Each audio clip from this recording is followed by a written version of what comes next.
Okay, good evening, everyone. Thank you very much for coming. I hope you're enjoying supper. I think this is a fantastic idea, and I look forward to our 2 evenings together. Our topic tonight is teenagers. The Wednesday talk is going to be much more focused on technology issues.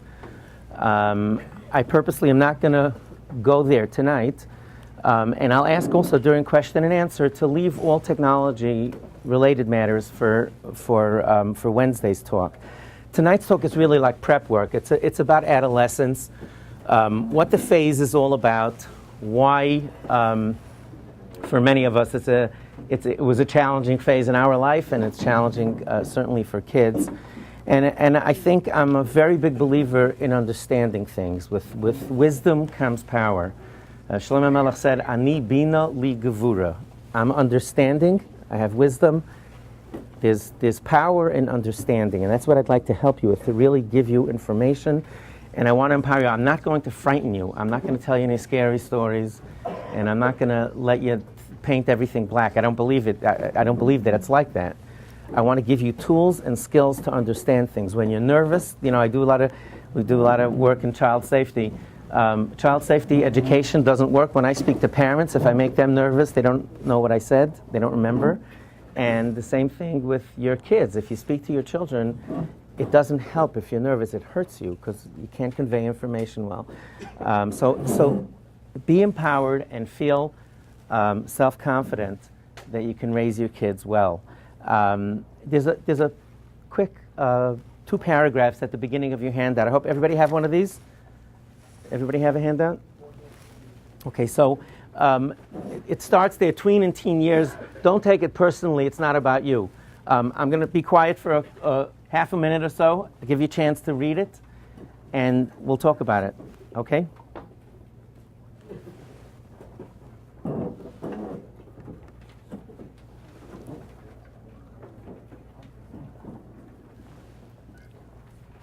Since we have people online, while you're reading, I'll just convey at least a big picture of it. I hope to post the handout on my Facebook page later. But it basically describes us, our feelings during transition. So if you, transition is stressful. And, think of how you feel. I hope you enjoy, those of you who are in the Catskills, I hope you enjoy your bungalow colony or your summer home there. I hope you enjoy your house here.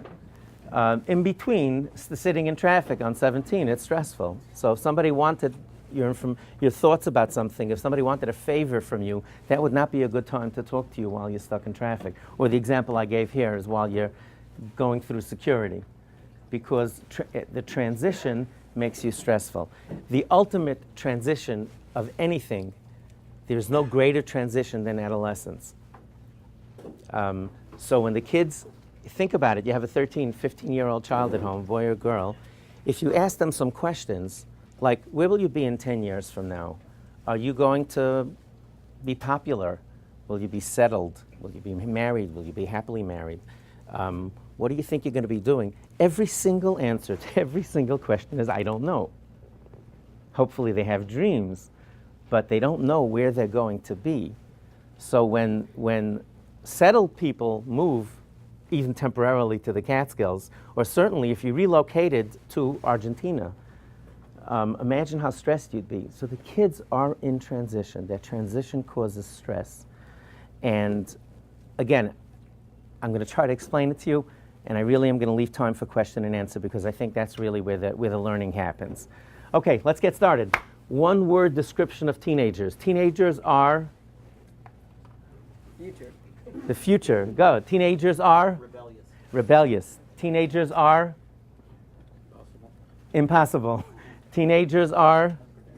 Unpredictable. Good. My Talmud here. Go ahead. Teenagers are? The best. Okay. Spoken by a teenager. Teenagers are? I'm sorry?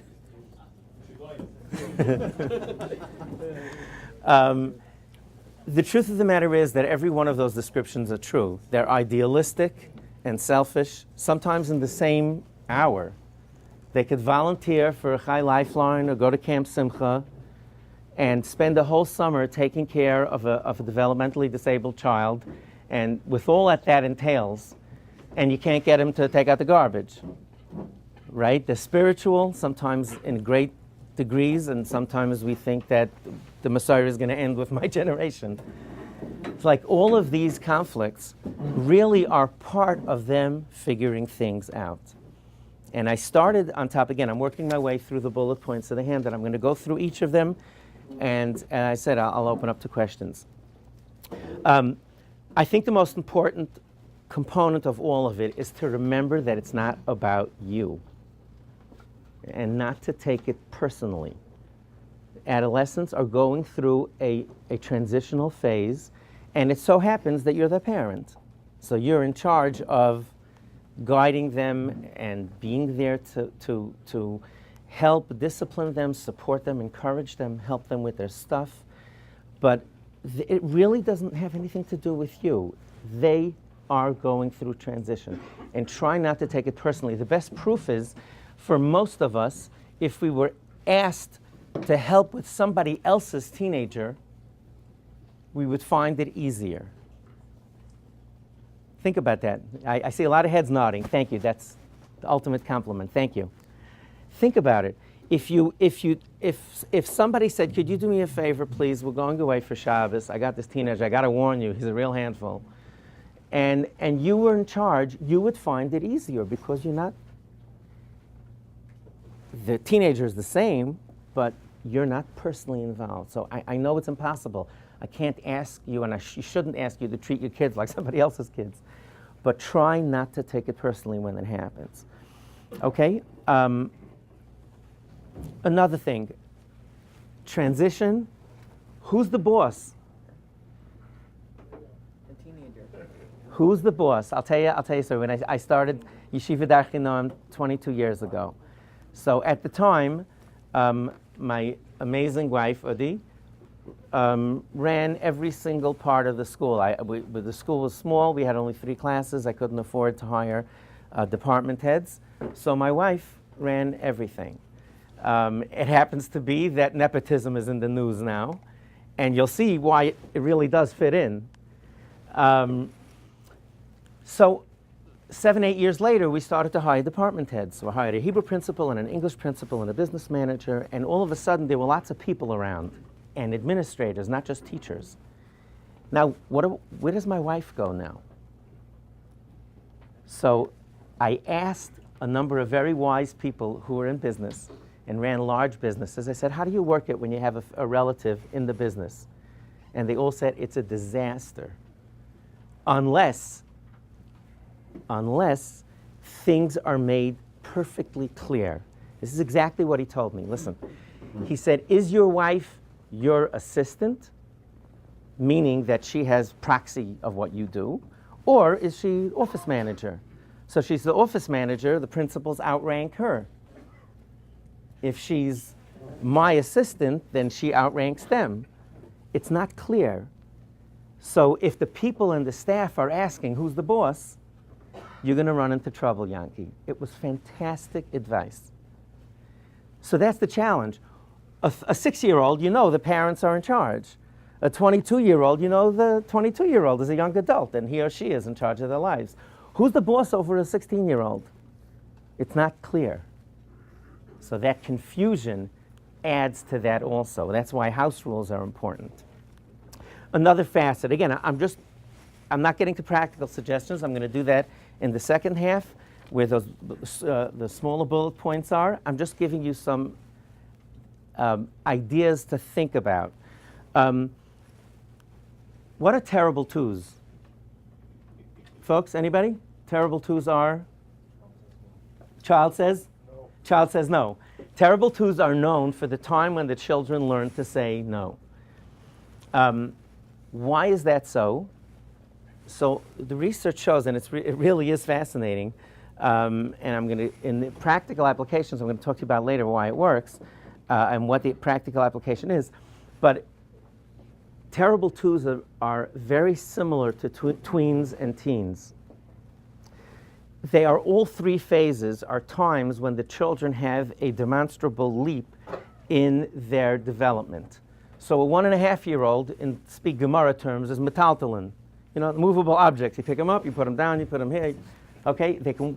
Then 2.5, they start thinking for themselves and they start walking around a little bit more. The no is that the fact that they start saying no then means that they're asserting some sort, they've started to figure out a little bit that they're their own people. The next time that happens is 8, 9 years old. And you can predict it. Again, I ran a yeshiva for many years. You literally can see as the children grow when these things happen. So 8 and 9 is the tween phase. They start riding off the block. They do some overnights. They get that next wonderful sense of independence. And then they settle into that new role for a few years. And then you said, oh, I survived that. And then the real fun starts when they hit the real adolescence. And again, all of them are these transitional phases. If you're interested, you can go on my website. I wrote a question and answer, a parenting column for about 3 years. And a father wrote the following question. It's still on my website with the guy's email address. A father wrote the following question. He says, Rabbi Horowitz, my son always used to love going to shul with me. And all of a sudden he came and he says, you know, Todd, the minyan's too long, the kiddush isn't good enough, my friends aren't there. He has a whole list of complaints about where I daven, and he wants to daven in his own shul. What should I do? So I took a little bold step. I wrote the entire answer without asking the father how old the child was. And I wrote in you can see it, it's on my website, and the guy gave me permission to put his name up so people could see that it was real. I wrote there, I said, I predict that your son is either 8, 9, 13, or 14. And he was 13 years old. And you could predict it, it's so simple. Because what happened until then, he is Shlomo Greenstein's son. So Shlomo Greenstein's son davens with Shlomo Greenstein. All of a sudden, he's 13 years old. Now he's Yaakov Greenstein. He's not his father. He is his father's son, but he has his own identity. So he could pick the shul that he wants to daven in. I'm glad Dad, or Abba, Tati likes to daven there. I don't. So I wrote the entire answer because, again, once you understand it and you're in the parsha, you understand the power of this transitional phase. Sturm and Drang or manageable. There was a social there was a social scientist named Margaret Mead in the 1920s. She did some fascinating research on adolescents, on teenagers, and up until then, the philosophy was that adolescence is Sturm und Drang. Sturm und Drang is German for storm and stress, and the real philosophy among folks who did this kind of thing is that adolescence is temporary insanity. And it's literally like Hurricane Sandy, like a hurricane's coming through the house, and there's really nothing you can do about it. You just take the furniture and tape up the windows, get under the bed, and it'll pass. That was the thinking. There's nothing you can do about it. It's storm and stress, and it'll pass. And then your room will get cleaned afterwards when the kids move out of the house. The basement will get clean. It was fine. And everything will be fine. Margaret Mead did a fascinating, she said, let's check. Are all cultures in the world, they all have adolescent phases? And she went to American Samoa, which is a very primitive, they live the way they lived 3,000 years ago. And lo and behold, there was almost no adolescent stress there. And then she was figuring out why this is so. And she proposed that the reason that there was very little adolescent stress was because there was no temporary phase where the kids weren't quite sure who's the boss and what they're doing. People worked. They worked physically. So the father was out in the field. As soon as the kid was 8 years old, he went out to work with his father all day, and the girls worked with their mothers. So they didn't have that phase where they're in school and they have some privileges. And they were basically like adults right away, working along with everybody else. So there's really a fascinating thought here. That means if you can give children responsibilities and privileges, which brings a whole host of other challenges, which I'll be glad to talk about, But the thinking is that it's not inevitable that adolescents are going to be a Hurricane Sandy. There's a lot that you can do about it. I really do believe that that's the case. I'm going to skip the two things on Hashkafa. If you're interested and it's important to you, just in the interest of time, the Torah and Halacha about adolescence and why did Hashem give us free choice. If you're interested and you bring it up during Q&A, I'll be glad to take it. Now I'm going to start with some tips. Make your home an enjoyable place to be. And the time to start is when they're young. Just do everything you possibly can to see that your house is a place where kids want to hang out in. And that's a very expensive proposition because it's going to cost you money, it's going to cost you the cleanliness, it'll cost you the peace and quiet. That it does not come at a small price. I propose that price is well worth it, because what happens is if your home is a home where there is a lot of stress, then the kids, when they're young, before they hit that stage, when they're Shlomo Greenstein's son, they'll stay at home. Once they get older and become their own people, if the house is stressful, they're going to leave, and you will have far less input in their lives, and you'll be doing a lot less parenting. Your house will be quieter and less messy, but you're not going to be able to parent the kids when they need it most. So that goes through a whole host of issues. That means enjoyable means, again, populating your house with things that kids like to do. There's a tremendous challenge with this about standards, and I'll take it during question and answer, because if you want the kids to do certain things at home that they'll go elsewhere to do, if you say no to certain things, what's with your own standards, what's with the other children? If you have questions on that, I'll take it during Q&A. And raise your last child first. Okay? I could almost guarantee you, folks, by the time your third teenager comes along, you'll have most of this figured out. But just the reality is, most of us are really not prepared for our first teenager, which is why I'm here, and which is why this demographic was very, I was happy to come here when your children are younger, most of you, to be able to talk about it. Joke goes, when my first child swallowed a quarter, we ran to the emergency room. The second child swallowed a quarter. I said, yeah, no, it'll pass through the system. Don't worry about it. Third kid swallowed a quarter. I said, all right, it's coming out of your allowance. And there is a certain truth to that, and that goes to, how many. Rabbi Horowitz, I don't know if I should. Can I call you? This is, our daughter. She's really an amazing kid.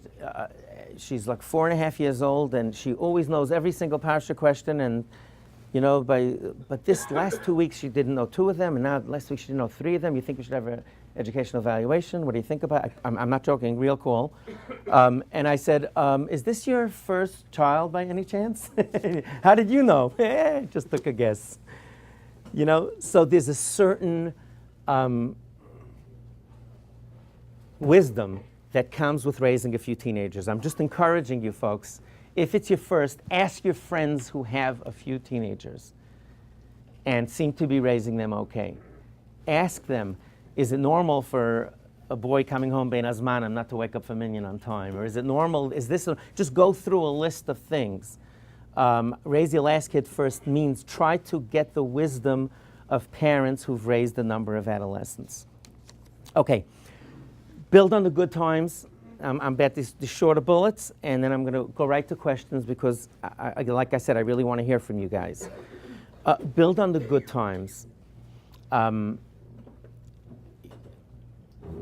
the literature, by the way, you're welcome to check up on me while you can look up online any words I mention. Feel free to check. If you're looking, look up recharge, refuel as it relates to adolescence.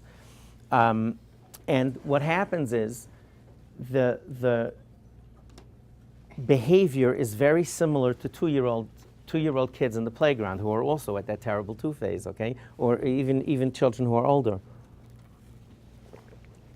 Think about it, nod your head if it's happened to you in the last little while. Okay, you take your child to the playground, There are a bunch of other children there. The kid runs off, is having a great time. All of a sudden, they stop. They run back to you. You know, Abba, Ima, whatever, Mommy, Tati, Mom, Dad. They grab onto your thigh, and they like to be comforted by you. And then, like 15 seconds later, they're off. I see a lot of heads nodding. Anybody?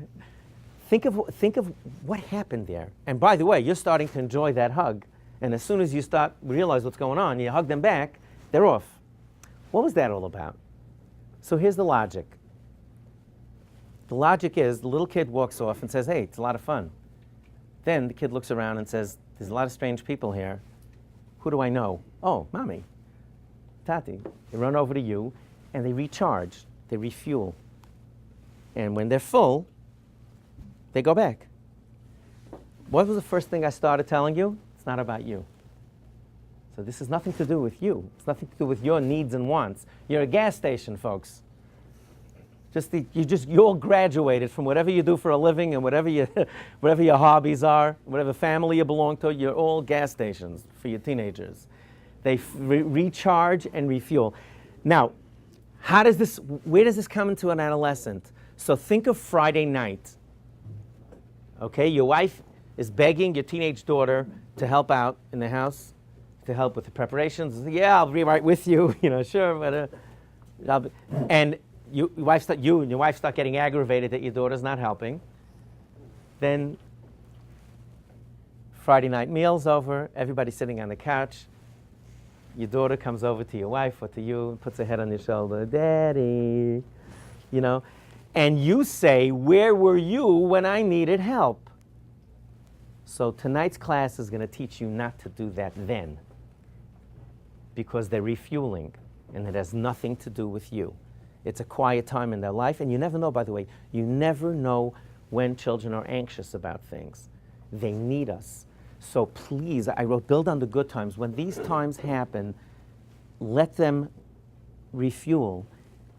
Tell them how much you love them for the few seconds that they're there. But here's what happens. It's like an outbox. You know, if you're on a plane and there's no Wi-Fi, you write 12 emails, and it's all in the outbox, and as soon as you land, you know, you hear the 12 whooshes in a row on your iPhone as all the emails go out. So that's what it's like with criticism. Like the kids aren't around, the teenagers, they can't sit still, so you have all the things you wanted to tell them stored up. So as soon as they come over to refuel and they need your unconditional love, then you give them the whole 12 emails, 12 messages. Now, you need to talk to them about whatever it is, just not then. Again, this is the knowledge. Once you understand things, I really believe you'll be better situated to deal with this and effectively raise your kids. Be there. You want to start an argument with your teenager? Just say, sit down, there's something I want to talk to you about. That is great. You know, if you're just in the mood for a little pain, that's a great way to start it. First thing they're going to say is, how long is this going to take? And then you say, how dare you talk like this? It's a chutzpah. Well, what's the matter with you, right? And then you get into a whole great argument, and then that's it. The good conversations happen when you're around and they're ready to talk. Nothing to do with you. You got to be there. Really be there. Turn off your phones. Listen to your children. Hang out with them. They're young. Spend time with them. You're busy. You're traveling. Make the time. Make the time up. You know, my wife and I, we had this dream that our 5 married children are going to live on a little cul-de-sac, you know, dead end. What's the difference between a cul-de-sac and a dead end street? $100,000 on the price of the house. So, we had this dream that our kids are all going to live near us. Our children wound up living in different places, like Lakewood, Baltimore, LA. Some live here in New York, one in Muncie. So, my wife and I, we decided that distance won't be an issue. We just took 6 grandkids, Kanahara, no parents, on a 4-day RV trip. Every bone still hurts, folks. It was 2 weeks ago. But you just have to make the venues. You know, I always say this. It's one of my children roll their eyes when I say it because it's one of my favorite lines. They say it from the Kotzker Rebbe. One of the Ger Rebbes used to say, "Vi gefindt sich der Rebbeinu Shalom." Where is God found? Vi melat maran. Wherever God is allowed to enter. God enters us, our hearts, and a place He's available. We just have to make space. Wie findet sich der Rebbeinu Shalom? Where's God found? Wie melat maran. And I'm telling you folks, 35 years of dealing with families and kids and all of this has taught me that children's love, where is it found? Wherever it's allowed to enter. It's much more challenging. It's not hopeless, but it's much more challenging when they're teenagers. But when they're young kids, they want your attention. They want your love. They want you. Just be there. Just try to do everything possible to just be there. Keep your criticism focused and short. Think of a coach's challenge in football. That's one good example that strikes me. For those who, anybody want to help? What's a coach's challenge, guys? Come on. He drops the red bag, right? Okay, that's it, the red bean bag. So a football coach in the NFL, they're allowed to challenge the referee's call twice during the game. But only twice. If they get both right, they get a third one, but that's it. So their input in that whole area is very defined. They only have 2 of them. Now, you watch what happens. 5 minutes into the first quarter, there's a controversial call, and the coach takes out the beanbag, and you hear 80,000 people screaming, "Throw it, don't throw it, throw it, don't throw it." What's going through his head? What's going through his head is, I only have 2 of these. If I get this wrong, I only have 1 left. I have 3.5 quarters of the game to go. Is it worth wasting my coach's challenge on this? If you're having struggles with your teenager, and if you find yourself criticizing your teenager, please, I beg you, try this out. No guarantees. I could almost guarantee you that you will have a significant change in the level of interaction. And it's very simple. Here's what you do. When you get home, you take a few index cards out of wherever you keep them and number them. You pick the number, 2, 5, 1 through 5, 1 through 2, whatever it is. Put them in your pocket, and every time you criticize your teenager for that week, you lose a card. So you have, let's say you made 5 cards, you have a teenager, an 18-year-old, a 16-year-old that you're having just a horrible time, you constantly find yourself quarreling. Put 5 cards in your pocket, Matzah Shabbos, right after Havdalah. And you say, that's it. I've done this with hundreds and hundreds of couples. I usually tell the husband and wife to hold each other's cards so they can tear them up faster. That's not a bad exercise. And what happens is, Matzah Shabbos, an hour after Havdalah, your kid shuffles through the kitchen saying things you don't like, singing things you don't like, walking in a way, in the posture and the clothing, and you say, "Oh, will you please stop?" Oops. Okay, I made it an hour, I got 4 left, and we got 7 long days. And you start thinking, is it worth it? Is it not worth it? Is this something that we need to talk about? Or is this something I should close an eye to? I found this to be one of the most effective, non-professional, I'm just, no research on this, just a simple tip that I found extremely helpful, extremely helpful. Maintain your sense of humor. You got to do it. You got to do it. You have adolescence, you got to laugh. You just roll with the punches. It will pass. It passes for everyone. Just decline it, please. The phase passes. You see that it's continuing. The phase passes. Hang in there. Keep your sense of balance. Keep your sense of humor. Keep your hobbies, especially if you have a stressful adolescent. Go out and live your life and get advice. Daven, go for help, speak to other parents. Again, I'm going to talk about this next week, but the nature of technology has changed things so dramatically that there really is a generation gap like every 3-4 years. So if you see like a parent who raised children a number of years ago, let's say you have like somebody you see, wow, they're a great parent, they raised kids 15 years ago. I wouldn't say it's a waste of time, but they don't understand what you're dealing with. Oh, it's only because I deal in this that maybe I understand. But find people a few years older than you, seek their advice. But just maintain your balance. Express your unconditional love. Tell your children that you love them. If it's not your nature to do so, too bad. Deal with it. I always say your competition does that. So really, and mean it. Tell your children you love them. If it's not your nature to go do that, bench them on Friday night. If it's not your minhag, figure out another way to do it. But get in the habit of telling your children how much they love them. They need it so badly. One of the things that's so beautiful about grandparents, I actually posted on Facebook last week asking if people wanted, if I should start giving grandparent classes. I got a tidal wave of requests. I hope to do it, Amir Tzashem. But one of the things I thought of doing it because after the RV trip I posted up some pictures, and it was very unsettling. It was very sad. Many people emailed me, including some friends of mine, and saying, like, how'd you spend that much time with your grandchildren? Like, I wouldn't even know what to do. So I said, maybe I should do some classes about it. But,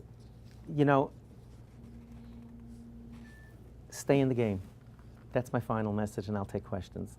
I always tell this to parents. Stay in the game. Never give up. Never, ever, ever give up on your child. Don't let anybody tell you your child doesn't want to learn. Don't let anybody tell you that your child is whatever. Listen to what they say. If you're asked to do an educational evaluation, do it. I'm not saying don't listen to people, but if anybody writes off your kid, you're in the wrong place. Don't let anybody convince you that your child is not it's over. There's no such thing. I'll take your questions, folks. Go ahead. Whatever's on your mind. Yes? Speak up, please. What is the question? How to deal with, could we change that terminology? Girls who are not that respectful. Can we do that? Okay, chutzpah is a label, it's not good. Okay, good. So we have children who are not respectful. So the first thing I encourage you to think about, so the question is, what do you do? I don't necessarily girls. You may have girls, but saying teenagers. I think the first question you ask yourself is it disrespect or is it an adult within a child's body? Okay? In other words, ask yourself, sometimes what we consider disrespect, there are things that are clearly disrespectful. A lot of it is that children are growing up way faster than ever before, and therefore they're much more likely to challenge your authority in ways that we didn't. And I mean this seriously. When my generation, I'll be 58 Kanaharan next week. It's my generation. The kids, you weren't supposed to talk to an adult. When adults spoke, the kids just kept quiet, left over. It just wasn't it was unheard of. So again, you're raising children in a very different generation. So it might not be chutzpah, as you said, or disrespect. Also, do you want to be that authoritarian figure like your grandparents were, let's say, or the way European parents perhaps now, or the way my parents' generation raised? There was a lot less dialogue, and there were a lot less timeouts. It was much more, they did stuff. So if you want to hang out with your kids and be friendly with them, don't be surprised if they wind up talking to you in a way that you may not have seen by your parents. Also, you probably forgot what you said to your parents. Okay? So I'm not speaking to you. I'm sorry, what? You chat the zets, right? Okay, so you're not giving zetzes. Zetzes never worked. A zetz is a smack. Believe me, I went to yeshiva, a long time ago. I'm a restless adult. I'm behaving for David. I'm trying to stay within the boundaries here. I can't sit still. I was a horrible student. I'm not proud of it. I just was. And my rabbeim didn't give timeouts, and they didn't. You're temporarily positionally challenged. Yeah. But we don't want to do that with our kids, right? So if you're engaging in dialogue, it's automatically going to change. It's going to make them more comfortable to say things that you wouldn't have said to your parents. But you don't want to have that relationship. So, but children are disrespectful. How to deal with it? Ask them, is there another way you could have said this? Think about what you said. Could you have said the same thing in different words? I guarantee you that if you and your wife, or one of you or both of you, if you start Sarah, thanks for the coffee, Sarah. I could almost guarantee you that if you start rationally explaining your expectations for the children, and you stick to saying things like, instead of punishing them or yelling at them, you say, is there another way you could have said that? They'll start understanding what you said. It might not change their behavior, but if you're consistent and you explain your thinking process, they will learn to adjust to what you want from them. You know, I do a class called Negotiating with Your Teenagers. You're basically teaching your enemy how to negotiate with you, right? But there's a lot to be said there, because we assume children have skills that they don't have. So how do you train a child to express dissent in a respectful way? Have you ever sat down with him and say, if you disagree with me, here's how I would like you to speak? So one of the things I do in the class is I say, give your kids rules. In our house it was, speak softly, don't ever say no to me,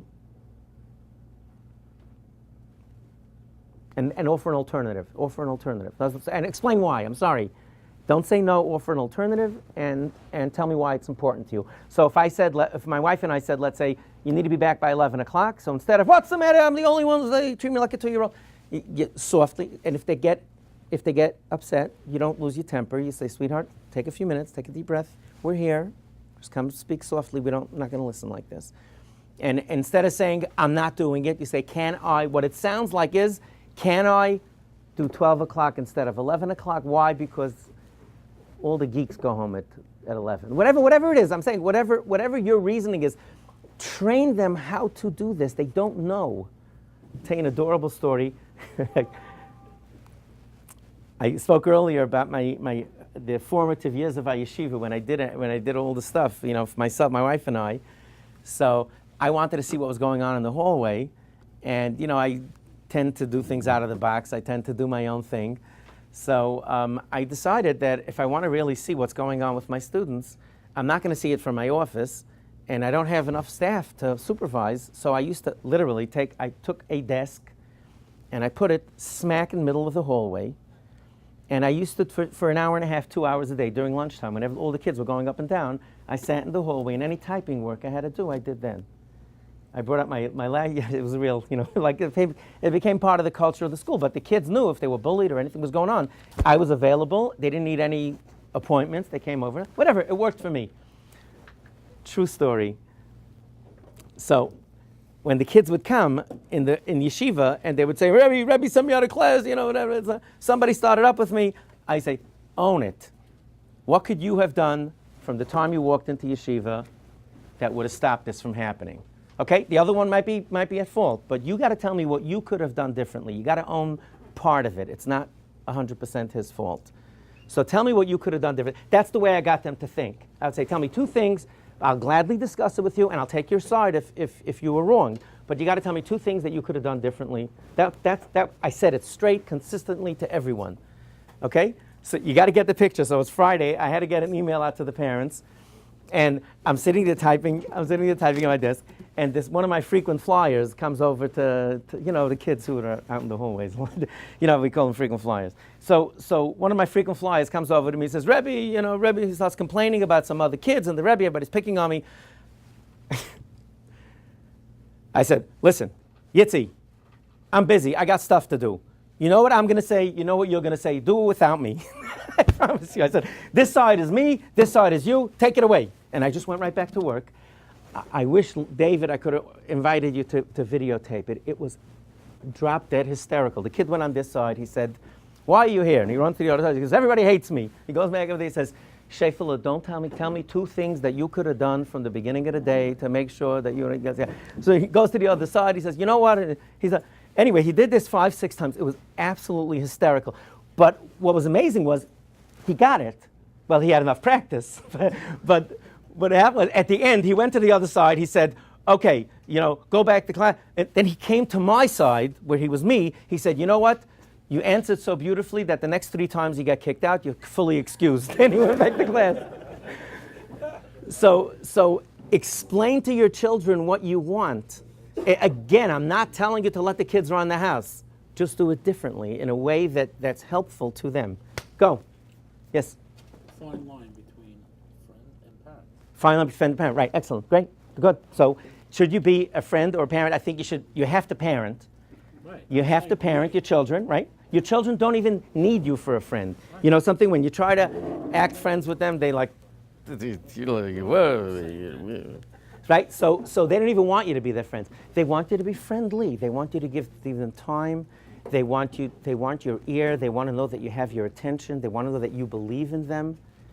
You know, you want to hear an amazing story? I heard this from my dear friend. In the name of Reb Shlomo Volba, somebody asked the following question.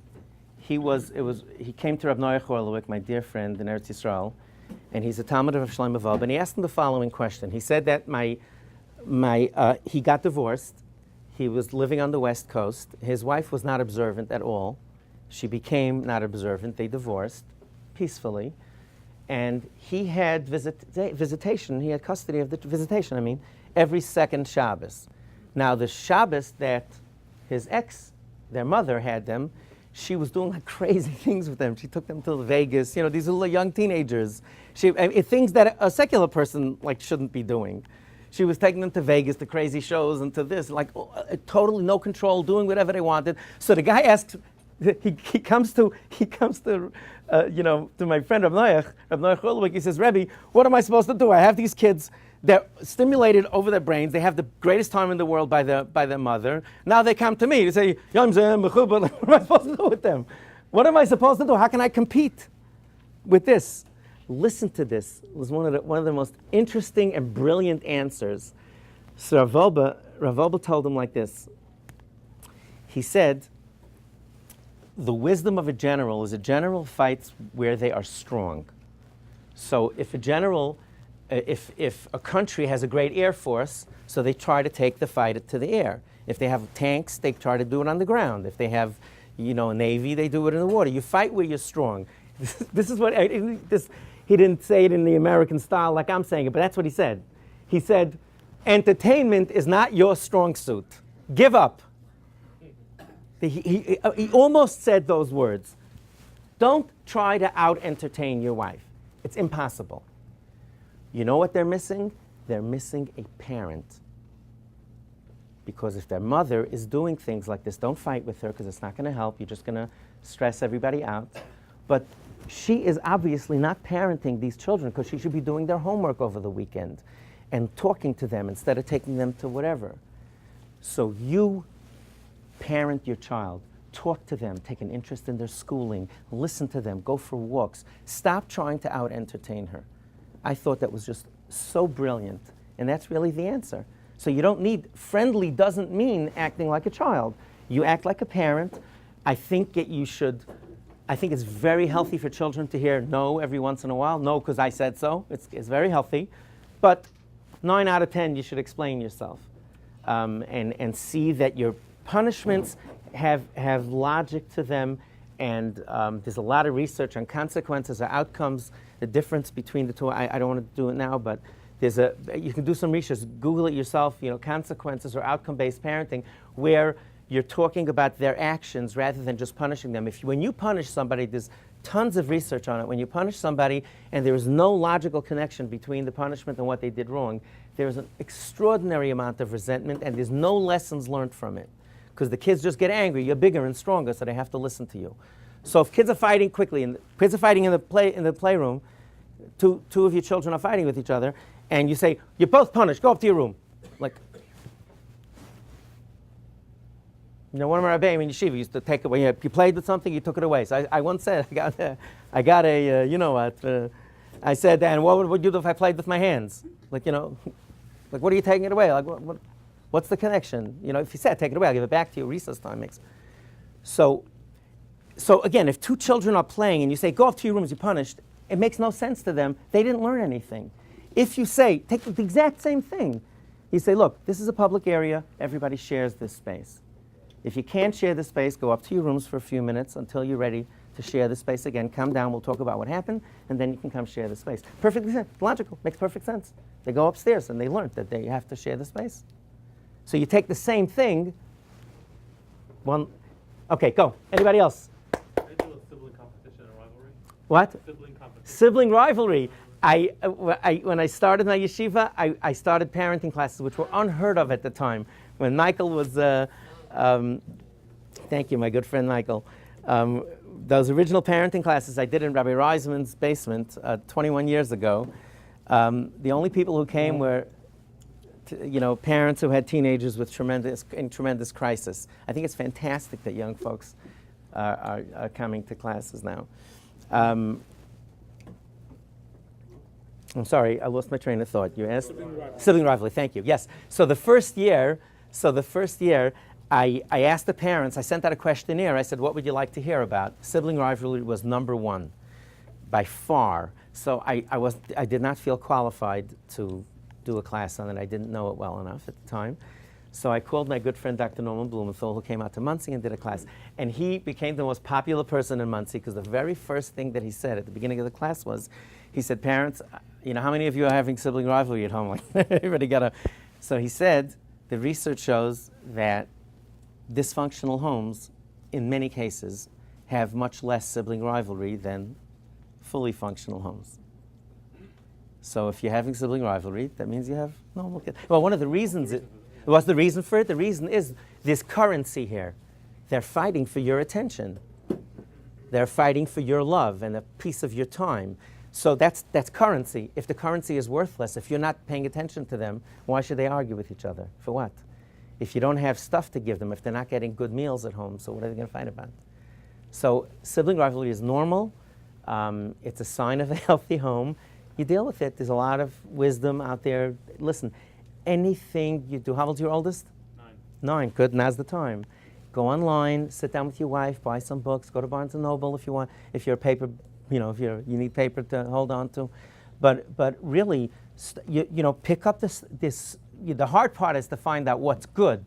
So look at the reviews and look at people's style. Some people have like a salt of the earth type of just like, talking mama lashon when they give parenting advice. Some people are more scholarly. You might find stuff that works. Everything that's out there, learn it, study it. You'll feel so much. I know I'm repeating myself. I'm saying it all night, but that's the truth. You'll feel empowered and you'll be able to deal with it better. Okay? Go ahead, please. It's just, it's way beyond the scope of a quick answer. Anybody else? We'll take a couple more. Folks? Or? How do you discipline an 8 or 9-year-old kid who doesn't want to listen? How do you discipline? Yeah.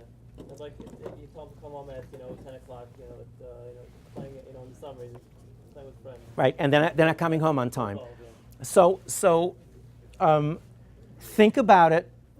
First of all, it's if you're married, the best thing to do is really sit down and talk it over together with your wife. And for guys, most of the time, just be smart about it and defer. Someone's got to know what's going on in the house. But really, think about what you want to do. Ask them why they came home late. Explain to them that if they can't keep to certain standards, if they're not going to come on time, then you're going to make them come earlier. That's logical. Or 3 times it happens, you're busted for one night. You can't go out. Okay, so again, I'm not telling you exactly what the rules should be, but there should be rules. There should be consequences, that it should make sense, that it fits. It's not like no ice cream or you can't go to, this is the best one, I love this. Rabbi Horowitz, what should I do? My son just threw a chair. I'm not kidding. Threw a chair and broke a thing in the house. What'd you do? I took away his phone. How often did you take away his phone this week? 6 times. For what?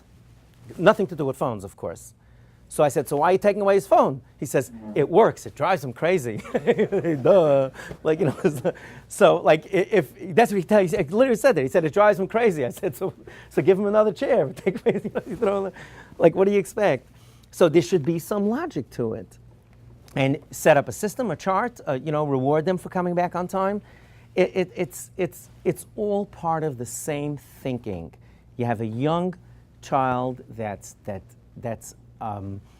typically don't have the functionality to be able to delay gratification and to say no to things that are enticing. It's hard for adults to do this. So work with him or her. Sit down, make a plan, talk about it. And I'm telling all of you, if you're having this once in a while, figure it out, read, try something different.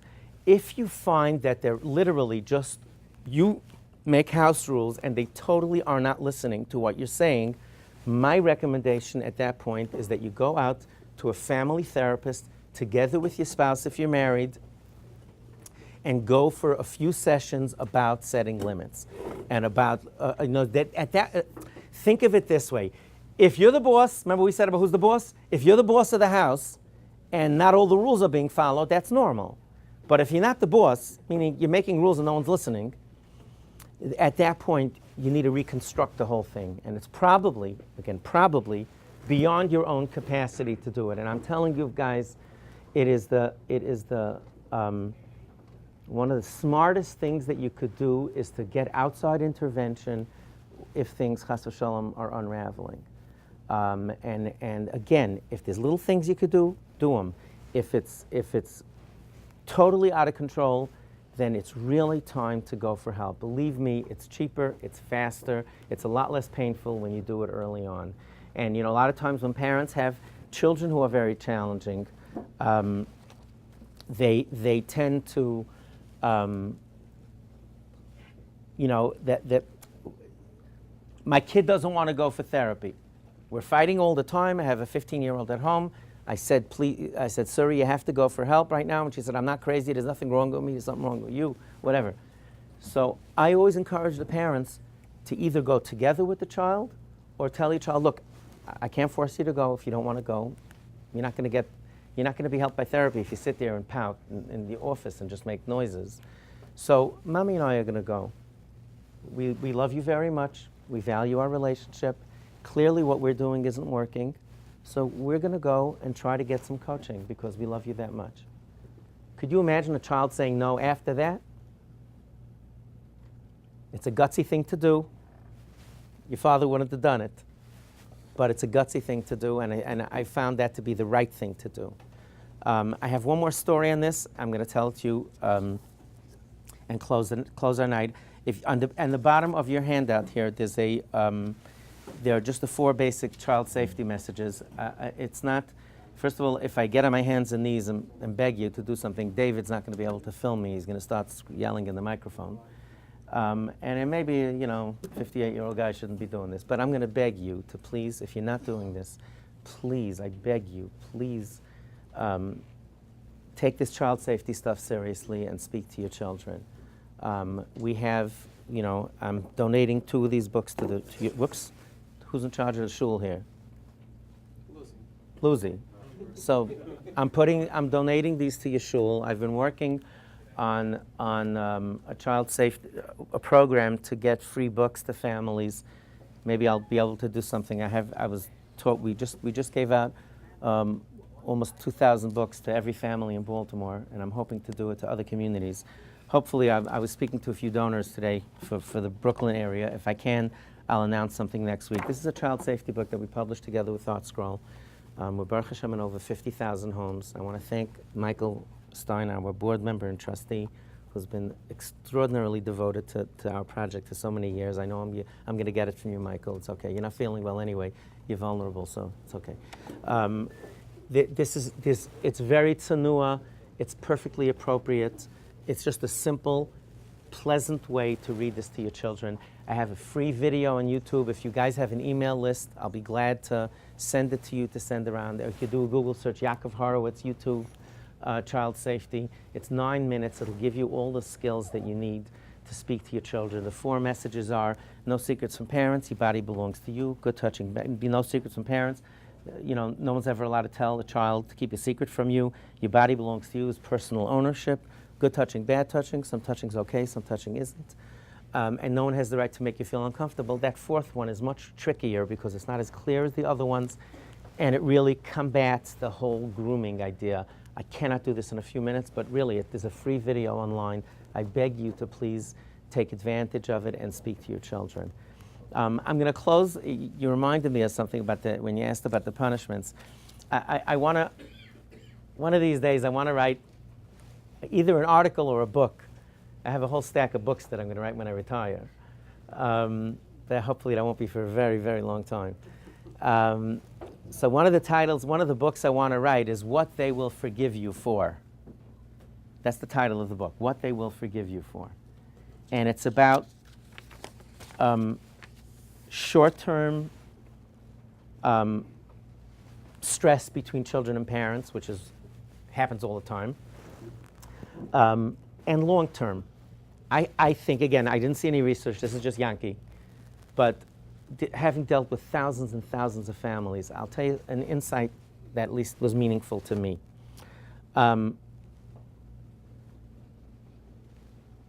Most of the arguments that you have with your children, if there's no real trauma, I hope none of you are hitting your kids. If you are, please stop immediately and go for help.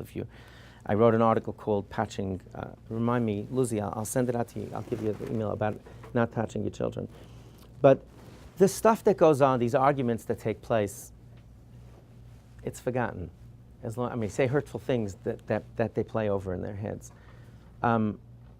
My opinion is that children forgive parents for everything except for if parents are selfish.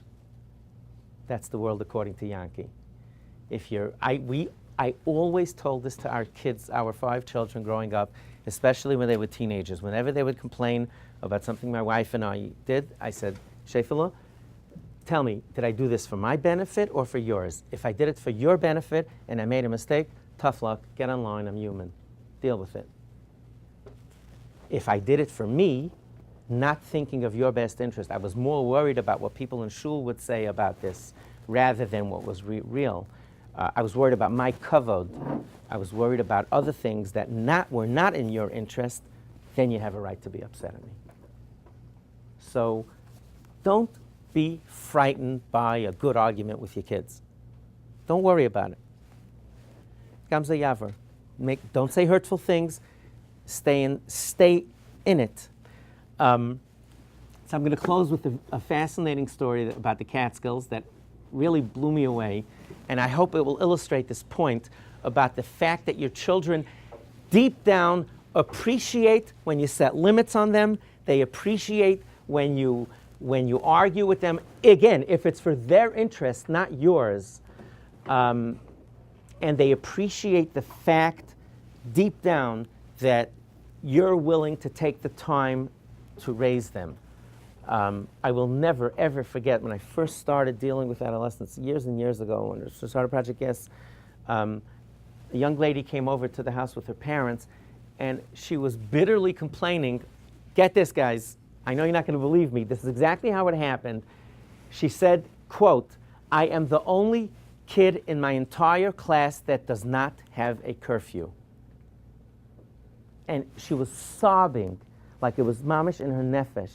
I'm the only kid in my class that doesn't have a curfew. And I said, you mean that does have a curfew? She says, no, it doesn't. She says, I'm out in the mall with my friends, and everybody's busy calling their parents. They have to be home. This one has to be here. If I'm 10 minutes late, I got to call me. And I was crying. And she said, my parents don't care. My friends are jealous, and I'm heartbroken because I don't have anybody at home who cares enough to make sure that I'm safe. Kids get it, and if they don't get it now, they will get it later. That they'll forgive you for. So I'm going to close with this story. We lived in Brooklyn after we got married, and I started my career in chinuch, and a bungalow was way beyond my price at the time, my price point. So I became a head counselor in a Hasidic camp in Salem camp, and I did that for 7 wonderful summers. And I had the counselors were American kids, non-Hasidic. We just had the most delightful summers. I don't know why I did this. I really don't know. I was very concerned about the children driving. Later, the Gedolim and Rosh Yeshivas made the rules about not driving over a certain age, but that was only after a few deaths, a few horrible tragedies. When I started in 1982, there were no such rules. So kids of 16, 17, taking cars, boosting cars, stealing cars, renting cars, whatever you want. A choice E, all of the above. You know, everybody was flying all over the place. And I was just terrified. And I said, what can I do? I have to make rules that are meaningful and real. I can't just tell them you can't drive. They're not going to listen. I'm going to talk about that next week with technology. If you keep saying no, they're just going to walk around you. So I said, like, what am I going to do here? How do I, what should I do? So I'm telling you again, I don't know, I wasn't even sure why I did this, but I felt that if I can get some sort of responsibility in the children, my staff members who were 17, 18, 19, 20, who were a few years younger than me, it will help them. So what I did was, they didn't have cell phones at the time. I know I'm dating myself. So I got myself a large portable phone. It was literally like this. And we had to attach an antenna to the tallest building in camp. We had three. I bought extra batteries. I carried that phone on me every moment of every day, except for Shabbos. Remember the phones, really? Do you really? What color was it? White. Very good. That's right. Sully was a staff member of ours. You remember him walking around like a goylem with the phone? So I walked around with this phone all day and all night, and I got the camp to get a designated number that only rang at this phone. And the rules that I made with the staff was that if they left, you remember? Did you ever listen to them? Okay. So the rules that I made with the camp were, the kids were as follows. If you ever leave camp, my staff members only, if you ever leave camp, even if your parents are taking you home, wherever you go, you have to call me when you arrive at your destination. You have to call me when you start heading back to camp. And you have to call me at 10 o'clock. And you're grounded for the rest of the summer. I said, I didn't make lots of rules. I really didn't. Did I make lots of rules? I didn't. But the rules that Sully's rolling his eyes. But the truth is, whatever rules I made, I stuck to. And I waited up till every single kid was back in camp. I never went to sleep as long as there was a staff member up. And everybody knew it. And I don't know, why did I pick those rules as opposed to some? I just felt that if they're driving and they say, okay, I got to call Yankee, like it'll have somewhere in their brain, like adult will light up. You know, responsibility. I don't know. And I told them, you don't do it, you're not leaving camp for the rest of the summer. That was it. Now, what do you think they called me? Baruch Hashem, was very friendly with them. What do you think all those phone calls were? Do you think they called me and said, Yankee, it's so nice that you worry about us. You're such a tzaddik. You know. Every single call was an insult and a shtach and a line. And, hi, Yankee, we got in now. I'm having a nice glass of warm milk and going to sleep. Everybody, every smart aleck there had something to say. Nobody ever thanked me for it, obviously. Listen to this. I left the job, moved on with my life. One night, 8, 10 years after I left the camp, I get a call from a counselor, an old counselor of mine. I'll tell you who it is later, Rule. He calls me up and he says, Yankee, I want to tell you a story that happened when I was back in Salem camp. He said, one night we were hanging out in Liberty Lanes, which is a bowling alley in the Catskills, and I don't know if it's open still. Now, Abe Lincoln, there was a president. So he says, we're hanging out in Liberty Lanes, and there were guys from 12 different camps there, schmoozing and hanging. And all of a sudden, one guy screams, it's 10 o'clock, fast! Somebody, remember that? A quarter, a dime, whatever, 2 cents, whatever. He had to go to a payphone to call me. He said, fast, we got to call Yankee. So the guys from the other camps started to tease them. You start up with a macho 18-year-old. Oh, you're calling Yankee? That's so nice. Does he let you go out afterwards? Wow. Does he have a little leash? There was that. So one of my staff members, one of the guys, not this guy who called me, but one of the most difficult, most obnoxious counselors that gave me the hardest time, turned to his peers, to his friends. I'm not going to repeat the exact words that he used, but he said something along the lines of, something, guys? You wish that you worked for Yankee. Yankee stays up till we come home every night. Yankee cares. Your head counselor, the only thing he's worried about is that you're going to get killed on the road and they're going to sue him. You wish you could work for us. And he said, I thought you would want to hear that story, and he hung up. I didn't know what started the conversation. He didn't introduce why he said it, what he was thinking about, and then it hit me. His oldest son was 9 years old.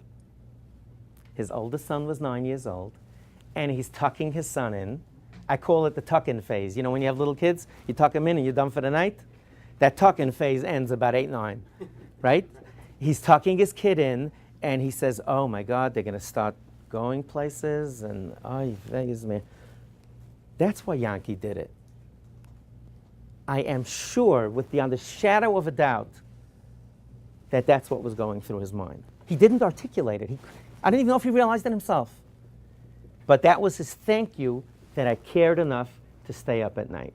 And I guarantee you that that's how your children will feel if your rules are reasonable and logical and done in a way that is nurturing and helpful.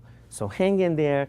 Don't get intimidated. Study, learn, grow, and I'll see you back on Wednesday. Thank you very much, everyone. Anybody need the